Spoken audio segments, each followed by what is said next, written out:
Guys देखो, कुछ कंपनियों के बारे में मैं आपको जानकारी देने वाला हूँ जो ऊपर से खबर आया है यहाँ पर। तो आरती इंडस्ट्री आपको पता ही होगा, इतनी बड़ी और इतनी सुंदर कंपनी है ना, मैं क्या ही बताऊँ, बहुत ही मतलब अच्छा है।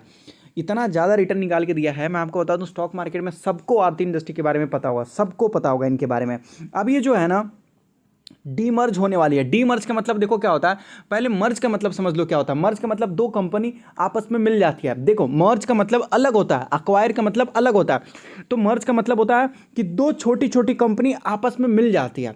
ठीक है, आपस में मिल जाती है। अब डीमर्जर भाई, तो एक कंपनी क्या होती है, दो पार्ट में डिवाइड हो जाती है।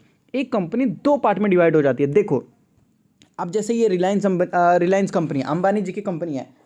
तो अंबानी जी अगर कोई भी बिजनेस लॉन्च करते हैं तो पूरे इंडिया में बहुत बड़ा बिजनेस होता है ना। तो अगर वो चाहे तो जियो को अलग कर सकते हैं, और जो मार्ट का उनका जो बिजनेस है उसको भी अलग कर सकते हैं। तो ये क्या है कि अलग अलग कर सकते हैं, वो चाहे तो, अपनी मर्जी है भाई, नहीं करना चाहते कोई दिक्कत की बात नहीं। ठीक है, तो क्या है, पहले साथ में उसको रखेंगे, रिलायंस के साथ में रखेंगे। जब वो कंपनी रिलायंस जियो जब बड़ा हो जाएगा तो जियो को अलग कर देंगे, डीमर्ज कर देंगे उसको बोलते हैं।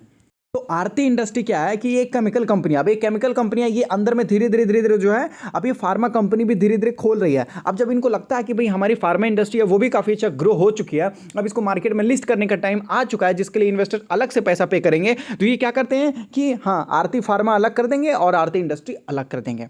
तो वही यहां पर बताया जा रहा, अब दो कंपनी हो जाएगा। बस देखना ये बाकी रहेगा कितना करोड़ का ये कंपनी होता है। यहां पर देख सकते हो, यहाँ पर बताया जा रहा है कि ये डीमर्ज कर देंगे, इसके लिए अप्रूवल दे दिया गया है। एवरी 4 शेयर यहाँ पर बताया जा रहा है, यहाँ पर देख सकते हो, ये जो बताया जा रहा है आरती फार्मा, देख सकते हो, to every 4 share of Aarti industry held by the share holders. तो इसका डेट वगैरह अनाउंस किया गया है। मैं आपको बोलूँगा बहुत बहुत अच्छी खबर है, और मैं आपको बोलूँगा इस चीज़ पे ध्यान जरूर दीजिएगा।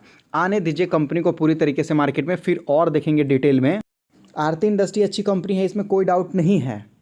आज के डेट में जब डाउजो ओपन होता है तो 200 पॉइंट की गिरावट के साथ ओपन होता है, लेकिन धीरे धीरे इसका कोई ठीक ठिकाना नहीं है कि मतलब रात भर में इसका मतलब जो है गेम पलट जाए। क्योंकि देखो भाई, मैं आपको पहले ध्यान से समझिएगा, अमेरिका ऑलरेडी जो है 20% गिरावट में चल रहा है। अब अमेरिका कोई ऐसा गलती करना चाहेगा ही नहीं जिससे उनको और ज़्यादा नुकसान हो। धीरे धीरे अब ऊपर जाने की कोशिश करेगा। तो लास्ट वर्किंग डे में भी क्या हुआ था कि बाजार नीचे ही ओपन हुआ था, लेकिन रात भर में मार्केट ऊपर चला गया था। वो भी कितना, 2% ऊपर चला गया था। तो अभी तो मार्केट ओपन हुआ है नेगेटिव में, लेकिन देखते हैं सुबह होते होते क्या हो जाएगा। क्योंकि देखो, बहुत बड़ी गिरावट नहीं है, 0.6%, इतना तो चलता है, नॉर्मल है, बहुत नॉर्मल है। और भाई सभी लोग टूट पड़े हैं। टूट पड़ने का मतलब एक ही साथ, मतलब सभी लोग खरीदना स्टार्ट करें एक ही साथ, मतलब किसी को सांस लेने तक का मौका दिया ही नहीं जा रहा। देखो हुआ क्या, पहले समझने की कोशिश करेंगे। टीसीएस, टाटा कंसल्टेंसी सर्विस, जो कि आईटी सेक्टर की सबसे बड़ी कंपनी है, वर्ल्ड में सेकंड लार्जेस्ट है, और इंडिया का भी मतलब सेकंड लार्जेस्ट कंपनी है रिलायंस से। ठीक है, अब इसका टारगेट बताया गया है, बोला गया है कि भाई इसको ऐड करो। खरीदने के लिए नहीं बोला गया, इसको बोला गया ऐड करो, मतलब बाय ऑन डीप करो। ठीक है, और ये किसने बताया, एचडीएफसी ने। उसके साथ साथ बोला जाता है इन्फोसिस को भी कि भाई इसको बाय करो, खरीदो, 1790 रुपीज़ का टारगेट। एचसीएल को भी बोला जाता है खरीदने के लिए। उसके साथ साथ यहाँ पर अगर आप देखोगे तो विप्रो को भी बोला जाता है खरीदने के लिए। और देखो, विप्रो को बोला जाता है ऐड करने के लिए। उसके साथ साथ टेक महिंद्रा को भी बोला जाता है ऐड करने के लिए। लार्सन टुब्रो को भी बोला जाता है खरीदने के लिए। मतलब 6-7 आईटी कंपनी, सभी को बोला जा रहा है खरीदने के लिए। पता, आईटी सेक्टर में ये सारी कंपनी जो है 20%, 30%, 40% तक टूटे हुए हैं। अब इससे ज़्यादा कितना टूट सकते हैं। ये वो कंपनी है जो कि बड़ी कंपनी है, लार्ज कैप, दमदार, और जो फंडामेंटल बहुत अच्छी कंपनी है। विप्रो तो मैं आपको बोलूँगा अपने इंट्रेंसिक वैल्यू से भी नीचे चल रहा है। हालांकि 5 साल में एक बार ऐसा मौका आता है, या तो फिर नहीं आता। तो एक आईटी सेक्टर को बोला जाता, एक आईटी कंपनी को बोला जाता, तो समझ में आ सकती है पूरे आईटी सेक्टर को फोकस कर रहे हैं। मतलब आईटी इंडेक्स अब अपने पटरी पे वापस आने वाला है। आईटी सेक्टर को छोड़ो, केमिकल सेक्टर में भी ध्यान दिया जा रहा है। यहां पर देख सकते हो, बताया जा रहा है केमिकल सेक्टर, वो भी एक नहीं 6 केमिकल स्टॉक को टारगेट किया जा रहा है। सबका टारगेट, मतलब एक नहीं, दो नहीं, तीन नहीं, मतलब पूरे सेक्टर में जितनी कंपनियां सभी को पकड़ के रगड़ दे रहा है। इससे यह पता चलता है कि बाजार अच्छे पोजीशन में है। बहुत सारे ऐसे स्टॉक हैं जो अपने वैल्यू से नीचे मिल रहे हैं। बस यही प्रॉब्लम है कि हमें अच्छे अच्छे स्टॉक को ढूंढ के अपने पोर्टफोलियो में खरीद लेना है, और जो बहुत ज़्यादा नीचे गिरे हुए हैं और वो फंडामेंटली मजबूत है तो उनको एवरेज करके पकड़ लेना है। क्या पता बाजार कब मतलब जो है भागना स्टार्ट कर दे और ऑल टाइम हाई पे चला जाए, पता ही नहीं चल पाएगा। कुछ केमिकल कंपनियों का यहाँ पर उन्होंने नाम भी बताया है, देख लीजिए। सारे तो गिरे हुए हैं भाई, दीपक गिरा हुआ है, आरती गिरा हुआ है, एल्केम गिरा हुआ है। हाँ, टाटा केमिकल भागा हुआ है, लेकिन उसको भी इन लोगों ने इंक्लूड किया है। देख सकते हो टाटा केमिकल। तो सभी केमिकल स्टॉक्स आपको अच्छे प्राइस पे ही मिल रहे हैं। एनर्जी सेक्टर में आप जेएसडब्ल्यू एनर्जी में काफ़ी अच्छी तेजी देखने को मिल रही है। पहले टाटा पावर भागा, अदानी पावर भागा, उसके साथ साथ अगर आप देखो छोटे वाली कंपनी चले, अब ये कंपनी पे भी फोकस है। ये कंपनी का मार्केट कैप बहुत छोटा है, मतलब ये बहुत छोटी कंपनी, कंपनी का मार्केट कैप देखो 54,000 करोड़ का, मतलब सबसे यही छोटा, और डिविडेंड भी देती है। आज के रेट में 13% भागा है। पिछले 6 महीने में देखो तो लगभग ये भी ठीक ठाक ही प्रॉफिट दिया है।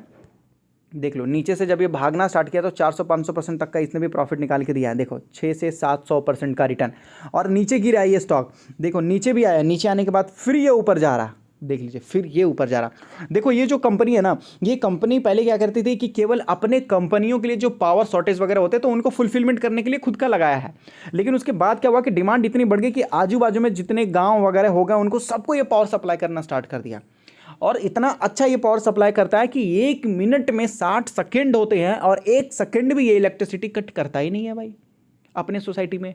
1 सेकेंड, समझ रहे हो ना, मतलब मैं अगर 1 मिनट गलती से बोल दूंगा ना तो मुझे फील होगा गलत, मतलब मुझे ऐसा फील होगा कि मैं कोई क्राइम कर रहा हूँ, ऐसा मुझे फील होगा, क्योंकि भाई 1 मिनट में 60 सेकेंड होते हैं और ये 1 सेकेंड तो इलेक्ट्रिसिटी कट करता ही नहीं है। और कहाँ मैं आपको 1 मिनट बोल दूंगा तो बहुत बड़ी चीज़ हो जाएगी, समझ रहे हो, मतलब इतनी अच्छी चीज़ें हैं। तो इनको भी समझ में आ रहा है कि देखो अगर 24 घंटे इलेक्ट्रिसिटी देंगे तो 24 घंटे लोग इस्तेमाल करेंगे। अगर हर दिन 1 घंटे भी कट करते हैं तो लोग वहाँ पर इस्तेमाल नहीं कर पाएंगे। बहुत सारे लोगों को जो इंपॉर्टेंट काम होता है वो उनका प्रॉब्लम हो जाएगा। तो मतलब अच्छा पावर सप्लाई करने की कोशिश करते हैं। इनके जितने वायर वगैरह होते हैं वो नीचे से, मतलब ज़मीन के अंदर अंडरग्राउंड जो है ये सप्लाई करते हैं, बहुत अच्छा है। लेकिन मैं आपको इतना ही बोलूँगा, अगर आपका पॉइंट ऑफ व्यू 10 सालों के लिए है, 5 सालों के लिए, तो ही खरीदेगा। अगर आप सोच रहे हो 1 2 3 सालों के लिए, तो मैं आपको बोलूँगा बिल्कुल नहीं। 1 साल के अंदर देख सकते हो क्या हाल है, और पहले भी लंबे समय का डेटा देख लीजिए तो क्या हाल था कि नहीं था। तो इसलिए मैं बोल रहा हूँ केवल 5 या 10 सालों के लिए अपना पॉइंट ऑफ व्यू रखिए तो खरीदे, या फिर छोड़ दीजिए।